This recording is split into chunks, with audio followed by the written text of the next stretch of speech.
নমস্কার। শিবশক্তি জ্যোতিষ কার্যালয়ের পক্ষ থেকে আমি জ্যোতিষী গোপাল সরখেল একটি টোটকা বলছি, যে টোটকাটা করলে আপনাদের অনেক সফলতা আসবে।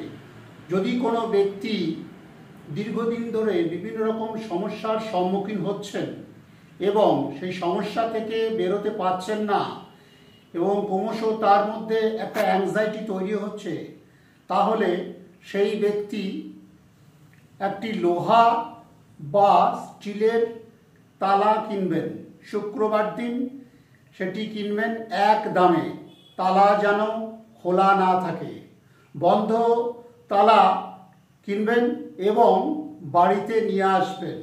রাত্রে শোবার সময় বালিশের পাশে সেই বন্ধ তালাটি রেখে দেবেন। পরের দিন সকালবেলায় যখন উঠবেন তখন কোনো ধর্মীয় স্থানে বা কোনো মন্দিরে গিয়ে সেই বন্ধ তালাটি সবার অলক্ষ্যে রেখে দিয়ে আসবেন এবং শনি গ্রহকে মনে মনে প্রণাম করবেন, শনিদেবকে মনে মনে প্রণাম করবেন এবং বাড়ি ফিরে আসবেন।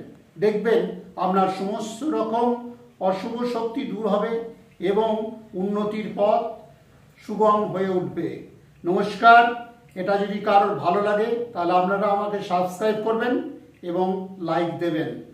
এই বলে আমি আমার টোটকাটি শেষ করছি।